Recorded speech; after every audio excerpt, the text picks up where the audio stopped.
तरह काट दिया। लेकिन आज मैं आपको एक ऐसी दास्तान सुनाने जा रहा हूँ जब वो 1398 यानी 1398 ईस्वी में भारत पहुंचा और उसने अपने आंखों देखा जो हाल व्यक्त किया उसे अपनी आत्मकथा में जब यहाँ से लौटा उसके 7 साल बाद यानी जब उसकी उम्र 70 साल की हो गई थी तब उसने लिखवाया। इसमें उसने जिक्र किया ब्राह्मणों के बारे में जो उस समय खुद को विदेशी बता रहे थे।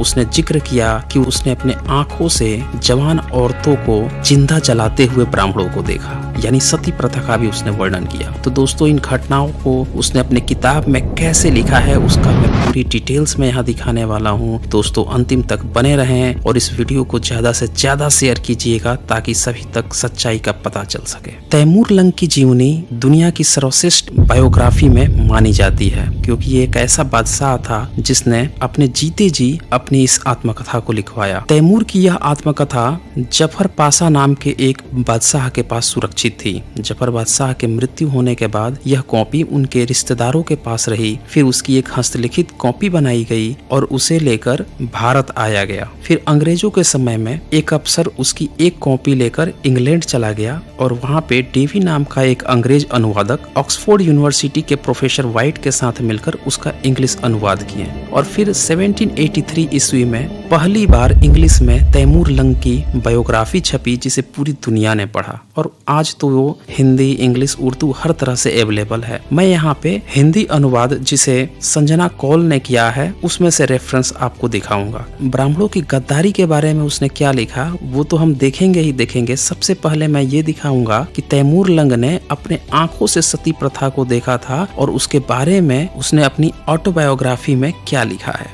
तैमूर लिखता है कि जब वो भारत की सरहद पे आ गया था और वो पूरी प्लानिंग से दिल्ली जो कि उस समय दिल्ली कही जाती थी उस पर उसको जीतने की फिराक में था तो रास्ते में वो तंबू लगाकर अपने सैनिकों के साथ विश्राम कर रहा था। तभी अचानक से उसको बांसुरी और ढोल बजने की आवाज सुनाई पड़ी। तो तैमूर ने अपनी ऑटोबायोग्राफी में लिखा, मैं तंबू से बाहर निकलकर देखा, मुझे पास वाली बस्ती के कुछ लोग नहर की तरफ जाते दिखाई दिए। उनमें से कुछ एक ने एक जनाजा यानी अर्थी उठा रखा था जिसमें ऊपर लाल रंग का कपड़ा डाला गया था, फिर भी लाश का चेहरा दिखाई दे रहा था। मैंने देखा कि वह एक पुरुष की लाश थी। एक जवान औरत लाल कपड़े पहने जनाजे के पीछे पीछे रोती हुई चल रही थी।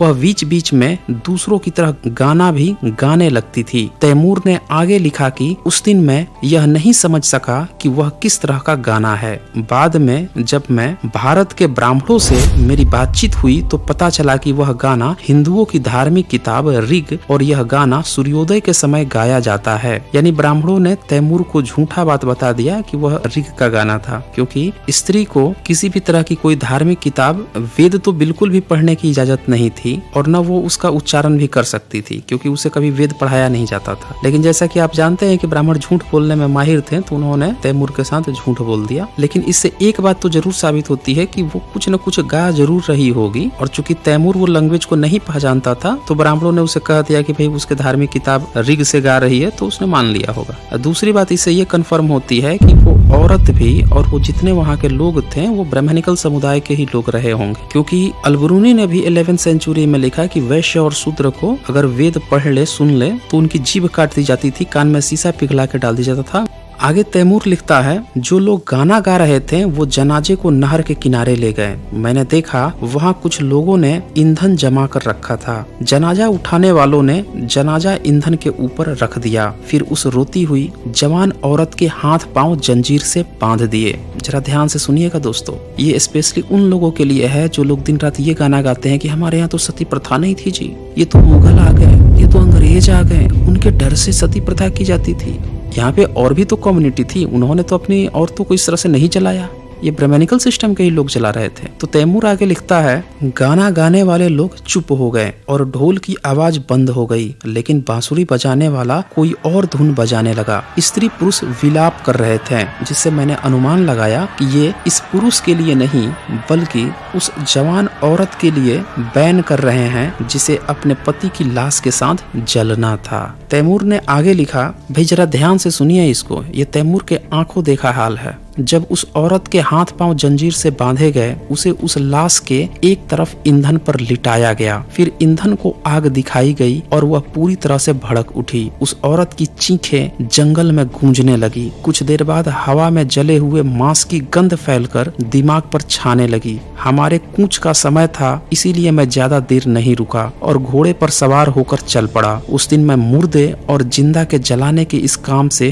बहुत व्याकुल हुआ और जब तक हिंदुस्तान में रहा फिर कभी मुर्दा और जिंदा जिस्मों को जलाने के स्थान पर ऐसा दृश्य देखने नहीं गया। यानी तैमूर, जिसे जिंदा जल्लाद कहा जाता था, वो भी औरतों को जिंदा जलाने की व्यथा देखकर करुणामय हो गया, व्याकुल हो गया और बोला कि मैं फिर दोबारा देखने की हिम्मत नहीं जुटा सका। आप जरा सोचिए, तैमूर लंग को पूरी दुनिया जो है जिंदा जल्लाद कहती है, हैवान कहती थी, और ब्राह्मण सोचिए कितने ज्यादा हैवान थे कि ये औरतों को जिंदा ही जला देते थे अगर उसका पति मर जाए। इतनी बेहयाई, बेशर्मी, बेहूदगी आपने कहीं देखी होगी? ये इतने ज्यादा हैवान लोग थे। और आज उनकी संतानें इतनी बेशर्म होकर कहती हैं कि नहीं नहीं जी, ये तो मुगलों की देन है। अरे मुगलों की देन है तो तुम औरतों को जिंदा जला दोगे? और जबकि ये मुगलों की भी देन नहीं है, मुगल तो बहुत बाद में आए थे। भाई 1398 में तैमूर लंग भारत आया। मुगल बाबर जो है 1526 में आया था, यानी 128 साल बाद। अब इसके बाद जब ये दिल्ली जाता है और उसे जीत लेता है,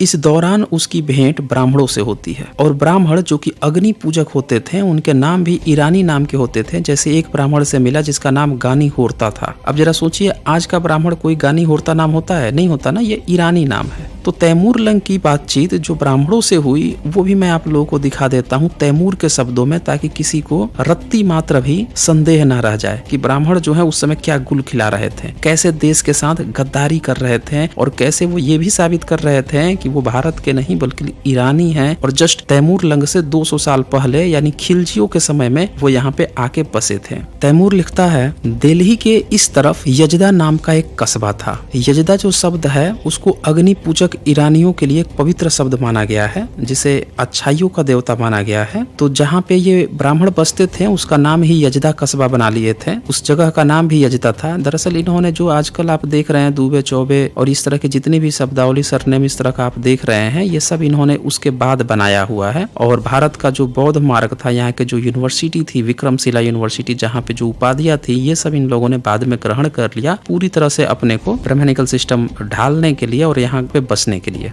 अन्यथा जब ये आए थे मुगलों के समय में, लंग के समय में, इनके नाम भी ईरानियों टाइप के हुआ करते थे। अब ये बातचीत को जरा ध्यान से सुनिए। तो तैमूर लंग ने लिखा कि दिल्ली के एक तरफ यजदा नाम का एक कस्बा था, जिसके बारे में मेरा विचार है कि यह नाम दरअसल यजदान होगा, जो अलग उच्चारण के कारण यजदा बन गया। खैर, जब मैं यहाँ पहुंचा तो कुछ वृद्ध व्यक्ति मेरे स्वागत को आए। देखिए स्वागत कर रहा है ब्राह्मण। उन्होंने मुझे ईरान का बादशाह कहकर पुकारा। यह पूछने पर कि वे कौन हैं और यहाँ क्या काम करते हैं, उन्होंने बताया कि वे अग्नि पूजक हैं और उनके पूर्वजों का संबंध फारस, किरमान और यजद से था। वहाँ के बादशाह नहीं चाहते थे कि वे उन देशों में रहें, इसीलिए उनके पूर्वज वहाँ से पलायन करने को मजबूर हो गए। उन्होंने हिंदुस्तान की राह ली। लंबे समय तक वे बिना ठौर ठिकानों के भटकते रहे। फिर खिलजी वंश के एक बादशाह ने रहने के लिए उन्हें जमीन दी, जहाँ अब वे खेती बाड़ी करते हैं और उन घरों में रहते हैं जो उन्होंने खुद बनाए हैं। तो यहाँ से आप देख रहे हैं कि ब्राह्मण पूरी तरह से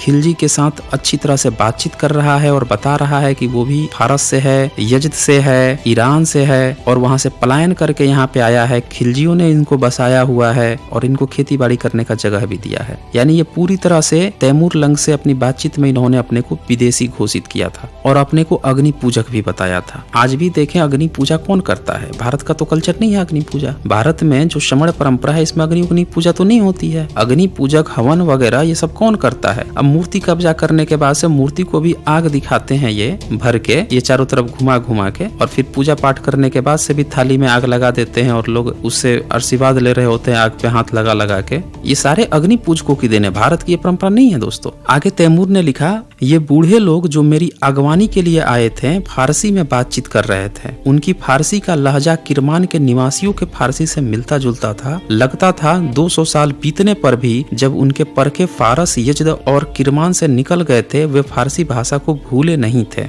आपने देखा होगा कि जो लोग भी जो वैदिक संस्कृत की बात करते हैं वो ये बात जरूर कहते हैं कि वैदिक संस्कृत भारत की पाली प्राकृत है उससे, और जो फारसी यहाँ पे आए थे उनके कॉम्बिनेशन से मिलकर वैदिक संस्कृत बना है। और जैसा कि मैंने आपको बताया भी था कि भारत में भी वेद इन लोगों ने 14वीं 15वीं सदी में लिखा, क्योंकि उससे पहले वो क्या गप उड़ते थे इसका कोई सबूत नहीं है। पहली बार जब इन्होंने लिखा, जिस भाषा में लिखा वो भाषा फारसी और यहाँ की पाली प्राकृत का मिश्रित रूप होती है। इसके बाद से तैमूर लंग उन बूढ़ों से थोड़ी बातचीत करता है और ये जो ब्राह्मण होते हैं वो उसको बताते हैं कि देखो हम भी आप ही की तरह ऊंचे कास्ट के हैं। तैमूर लिखता है, मैं उनकी बात सुनकर हैरान रह गया कि उन्होंने हमारा कुरान मजीद भी पढ़ा हुआ है और उसकी आयतों से वे परिचित हैं। उन्होंने मुझसे कहा कि वे मेरे मुकाबले में नीच नहीं है क्योंकि वे विद्वान हैं और कुरान में लिखा है कि हर विद्वान व्यक्ति पवित्र है। उन्होंने कहा कि उनकी किताब सबसे प्राचीन किताब है जिसका नाम जंद है, जैन अवस्था। जैसा कि हम लोग बताते भी रहते हैं कि इनका जो वेद है वो जैन अवस्था से कॉपी किया गया है और वही कॉपी पेस्ट करके यही दौरान था कि 14वीं 15वीं सदी में इन लोगों ने मिला जुला कर लिखा। मैंने उनसे कहा, खुदा ने कुरान मजीद में धर्मभ्रष्ट लोगों को नीच कहा है और तुम धर्मभ्रष्ट हो, इसीलिए हम मुसलमानों की नजरों में नीच हो। बूढ़े अग्नि पूजक बोले, हम धर्मभ्रष्ट नहीं हैं, हम मूर्ति पूजा नहीं करते। देखें, ये लोग भी बताते हैं कि इनके वेदों में मूर्ति पूजा नहीं है और यहाँ पे ये लंग से भी बोल रहे हैं कि ये नीच नहीं है, मूर्ति पूजा नहीं करते, हमारे मंदिर नहीं है। और देखिए, जब इनसे पूछा जाता है कि भैया तुम अपना सबूत दो, तो ये क्या कहते हैं कि भाई हमने तो मंदिर बनवाते नहीं थे, हम लोग तो अग्नि पूजक थे, तो हमारा सबूत नहीं मिलता है। लेकिन ये टाइम ड्यूरेशन गलत बताते हैं कि ये 3500 साल पहले आए। सच्चाई है दोस्तों कि ये खिलजियों के समय में भी भारत में आए हैं। आगे इसमें लिखा है, हम मूर्ति पूजा नहीं करते, हमारे मंदिर नहीं है और हम केवल एक ईश्वर की पूजा करते हैं। ध्यान दीजिएगा दोस्तों, मैंने कहा तुम अग्नि पूजक हो और तुम्हारी मूर्ति आग है। उन्होंने कहा हम आग की पूजा नहीं करते, हम आग का इस रूप में आदर करते हैं, वह 4 तत्वों में से एक तत्व है। तो इसके बाद से उसकी और भी बातचीत हुई और तैमूर लंग ने इतनी सारी चीजें पूछने के बाद से ये कहा कि ये बताओ, तुम लोग अग्नि पूजक हो तो अपना मुर्दा क्यों नहीं जलाते हो जैसे भारतीय लोग जलाते हैं, या फिर तुम लोग दफनाते क्यों नहीं हो। अच्छा, भारत में बहुत लोगों को ये गलतफहमी है कि मुर्दा जलाने की प्रथा जो है ये विदेशी है। नहीं दोस्तों, बौद्धों की परंपरा है लाश जलाने की, क्योंकि वो आत्मा नहीं मानते। वो ये मानते हैं कि शरीर खत्म हो जाने के बाद से आत्मा का कोई अस्तित्व नहीं होता। और ये जो ईरानी ब्राह्मण लोग थे ये लाश को जलाते नहीं थे दोस्तों, ये चीज ध्यान दीजिएगा। ये लोग अपनी लाश को ऊपर फेंक जाते थे और ये लोग दफनाते भी नहीं थे। यहाँ पे देखें, ये लिखता है, सफेद लंबी दाढ़ी वाले अग्नि पूजक ने बताया कि दक्षिण के एक छोटे से पहाड़ की तरफ उंगली से इशारा करते हुए कहा, जब हम में से कोई इस दुनिया में विदा हो जाता है तो हम उसकी लाश उस पहाड़ पर ले जाते हैं और वहीं छोड़ आते हैं। वहाँ धूप, हवा और बारिश से उसकी लाश सड़ गल जाती है, उसका मांस, खून, पुट्ठे सब धीरे धीरे गायब हो जाते हैं और तब सूखी हड्डियों के ढांचे के सिवा कुछ बाकी नहीं रहता, तो हम उस ढांचे को उसी पहाड़ के कुएं में डाल देते हैं। मैंने उनसे पूछा, तुम अपने मुर्दों को दफन क्यों नहीं करते। उनका जवाब था, अगर हम अपने मुर्दों को दफन करें तो जमीन अपवित्र हो जाएगी और हम यह पसंद नहीं करते कि जमीन के जो 4 तत्व हैं उनमें से एक मुर्दे दफन करके हम उसे अपवित्र कर दें।